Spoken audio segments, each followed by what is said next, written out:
Judge Wexler's expression darkened further. Turning to Gregory's attorney, he said, "Counselor, I hope you're prepared to explain why your client's sworn testimony may now be called into question." The lawyer hesitated, clearing his throat. "Your Honor, in light of these developments, I advise my client to exercise his Fifth Amendment rights until further discussion." Danielle exhaled shakily, her gaze falling on Liam. Her eyes brimmed with love and sorrow, the kind only a mother could understand. But Judge Wexler wasn't finished. Softening his tone slightly, he addressed Liam directly. "Son," he said gently, "you've claimed your father misrepresented what you wanted. So tell me now, what do you want?" Liam didn't hesitate. Without a word, he walked straight to his mother's side of the room, grabbed her hand and declared, "I want to stay with Mom." Tears streamed down Danielle's face as she pulled him close, holding him as if afraid to let go. Across the room, Gregory stared at the table, defeated. His lawyer buried his head in his hands. Judge Wexler exhaled deeply. The decision felt inevitable. Yet before delivering his final ruling, one last twist loomed, threatening to upend everything. Gregory's face hardened. His lawyer whispered frantically in his ear, but it was as though he couldn't hear. Everything he'd built, his case, his image, had crumbled in front of the court, the press, and worst of all, his own son. Meanwhile, Danielle clung to Liam, smoothing his hair with trembling fingers. Tears spilled freely down her cheeks, not just tears of relief, but of pain. Pain from months of being painted as unfit, of knowing her son had carried such a heavy secret, one so unfair it had shattered him right here in the courtroom. Judge Wexler let the gravity of the moment settle. His gaze flickered between them before returning to Gregory. "Mr. Miles," he began, "based on your son's statements and your own admission, I will need to revisit custody arrangements. At this point, the court must seriously consider whether you are fit to share joint custody at all." Gregory snapped back to life, desperation etched across his face. No, Your Honor, please. He's just a kid. He doesn't know what he's saying." Liam flinched, pressing himself closer to Danielle. Judge Wexler's stare turned icy. "Are you suggesting your son, your own son, lied just now?" Gregory hesitated, his jaw tightening. Before he could respond, Wexler cut him off. "You manipulated your child, Mr. Miles. You weaponized him against his mother. If this court cannot trust you to prioritize your son's well-being over your own ego, then you leave me with very little choice." Gregory opened his mouth to protest, but no words came out. His lawyer sighed quietly. "Your Honor, we request a recess before any ruling is made." Before Wexler could respond, another voice broke through the tension. "I have proof." Every head turned. Danielle's lawyer, who had remained silent throughout most of the proceedings, stood up, holding a folder. Gregory's expression darkened. His lawyer stiffened visibly. "Go on," Judge Wexler prompted. The lawyer cleared his throat, flipping open the folder. "Your Honor, during our private investigation, we retrieved text messages between Mr. Miles and his son. Messages that corroborate Liam's claims of coercion." Gregory paled instantly. Danielle inhaled sharply. Liam sat motionless, his fingers gripping his mother's sleeve even tighter. Wexler gestured for the documents. "Let me see them." The lawyer stepped forward, handing over printed copies of the messages. As Wexler scanned the pages, his jaw clenched. Gregory's lawyer rubbed his temples, muttering under his breath. There was no spinning this, no saving it now. Setting the papers down, Wexler drummed his fingers against the bench. "This changes everything." Gregory dropped his head into his hands, and with that, the courtroom braced itself for the final verdict. Judge Wexler's gaze lingered on the evidence before him. The weight of the situation was evident in his furrowed brow, the slow exhale escaping his lips. He had presided over countless custody battles, witnessed parents at their lowest. But this was different. He lifted his head, addressing Gregory. "Mr. Miles, do you have anything to say before I render my decision?" Gregory placed his hands flat on the table, his jaw tight, his knuckles white. For the first time, he didn't look angry. He looked small. "I just wanted my son," he said hollowly. "I didn't want to lose him." Liam sat perfectly still, his expression unreadable. Judge Wexler nodded, his tone resolute. "Wanting your child is not the same as fighting for what's best for him. What you did was manipulation. It was selfish, and it was cruel." Gregory flinched as though struck. Wexler straightened his posture. "Effective immediately, primary custody will be awarded to Ms. Carter. Mr. Miles, you will have supervised visitation until this court determines you are fit to be alone with your son." Danielle let out a choked sob, covering her mouth with both hands. Gregory shot up from his seat. "No! No, you can't do that!" The judge's gavel came down sharply. "Sit down!" Gregory froze, his breathing ragged. He looked to his lawyer, who avoided his gaze. He looked at Danielle, who held Liam like she never intended to let go. Finally, he looked at Liam. And for the first time, Liam met his father's eyes without fear.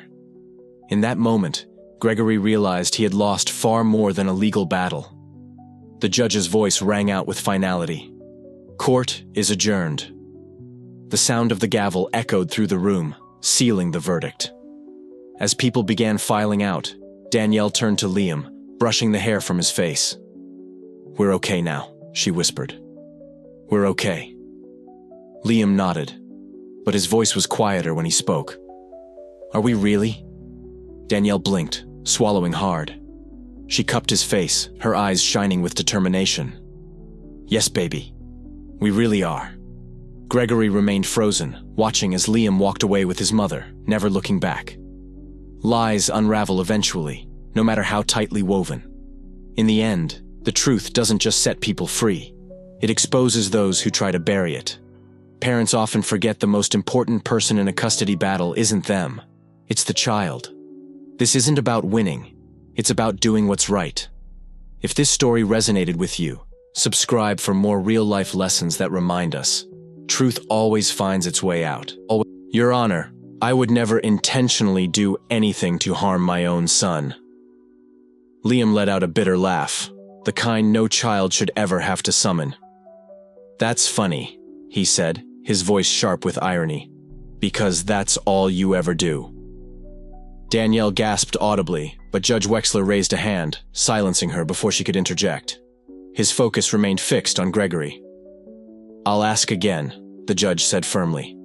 "Did you coach your son to provide false testimony?" Gregory's fingers twitched as they gripped the edge of the table. For a fleeting moment, it seemed like he might dig in deeper, perhaps insist that Liam was merely confused or too young to grasp the gravity of the situation. But then his eyes flicked toward his lawyer, whose clenched jaw and white-knuckled grip on his pen spoke volumes. There was no escape route left for him here. With a shaky exhale, Gregory caved. I may have said some things to him," he admitted, his voice barely audible. "But only because I thought—" "No," Liam interrupted, cutting him off sharply. "Not some things. You made me feel like I didn't have a choice." His voice grew louder now, emboldened by courage bubbling up within him. "You told me I had to pick you, that Mom didn't deserve me. You made me lie about her." His lip trembled, yet he pressed on.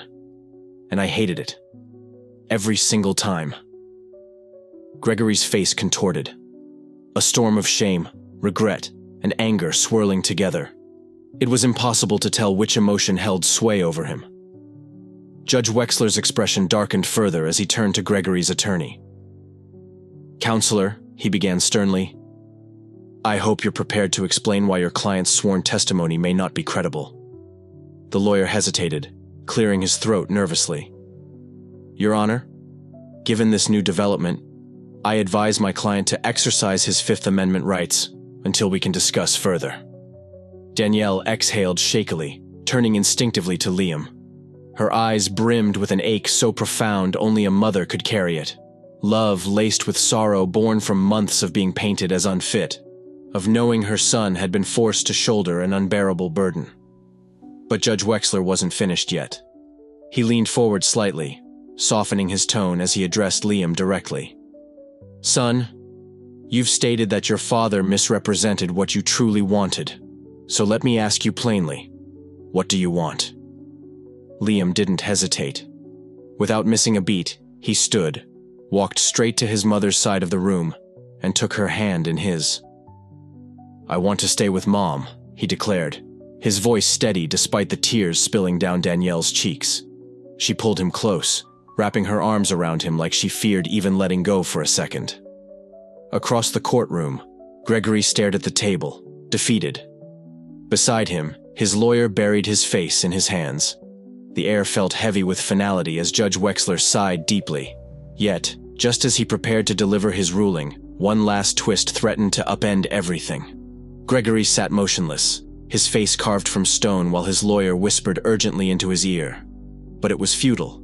The case, and Gregory's carefully constructed image, had crumbled completely before the court, the press, and worst of all, his own son.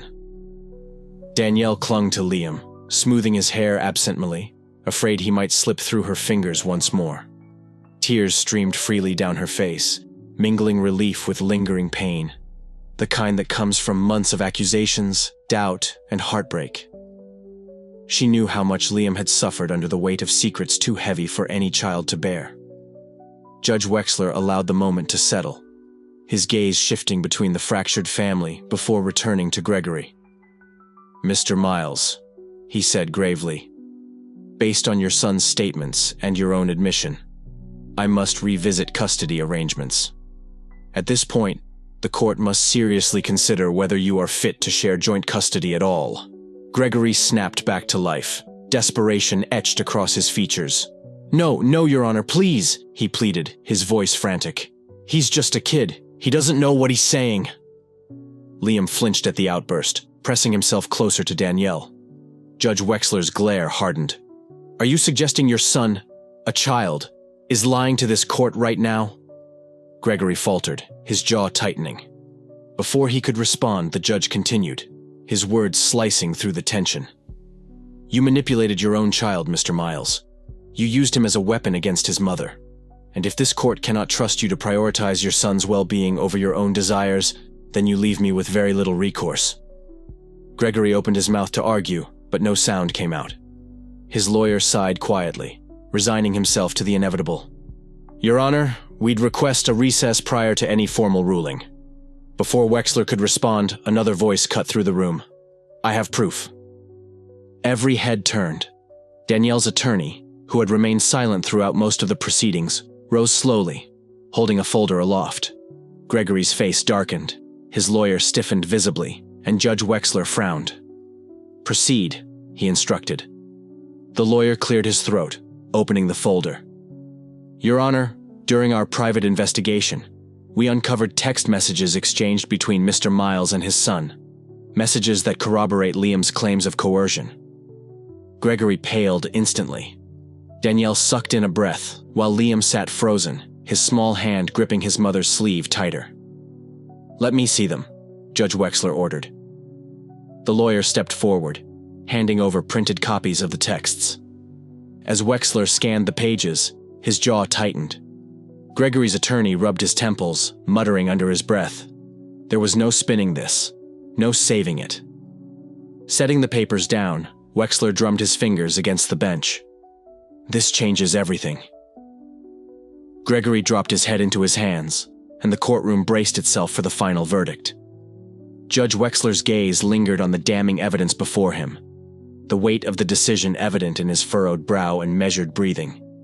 He had overseen countless custody battles, witnessed parents at their lowest points, but this case stood apart. Finally, he looked up. "Mr. Miles, do you have anything to say before I render my decision?"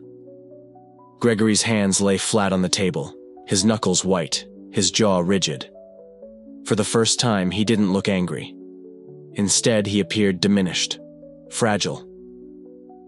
"I just wanted my son," he murmured, his voice hollow. "I didn't want to lose him." Liam remained still, his expression unreadable. Judge Wexler nodded solemnly but maintained his firm tone. Wanting your child is not the same as acting in their best interest. What you did was manipulative, selfish, and cruel. Gregory flinched as though struck. Wexler straightened, his voice resolute. Effective immediately, primary custody will be awarded to Ms. Carter. Mr. Miles, you will have supervised visitation until this court determines you are capable of interacting with your son alone. Danielle choked back a sob, covering her mouth with trembling hands. Gregory shot up from his seat, panic overtaking him. No, you can't do that. The gavel slammed down sharply. Sit down, Judge Wexler commanded. Gregory froze, his breathing ragged. He glanced at his lawyer, who avoided eye contact, then at Danielle, who held Liam protectively, as if shielding him from harm forevermore. Finally, he met Liam's gaze. For the first time, Liam stared back without fear. And in that moment, Gregory realized he had lost far more than a legal battle. Judge Wexler's voice rang out decisively. Court is adjourned. The echo of the gavel reverberated through the room, sealing the outcome. As the courtroom began to empty, Danielle turned to Liam, brushing his hair gently from his face. We're okay now, she whispered, her voice thick with emotion. We're okay. Liam nodded, though his response was quieter. Are we really? Danielle blinked, swallowing hard. She cupped his face, her eyes shining with resolve. Yes, baby. We really are. Meanwhile, Gregory remained frozen in place, watching as Liam walked away with his mother, never looking back. Lies unravel eventually, no matter how tightly woven. In the end, truth doesn't merely set people free. It exposes those who seek to bury it. Parents embroiled in custody battles often forget the most crucial person in the room, the child. This isn't about winning. It's about doing what's right.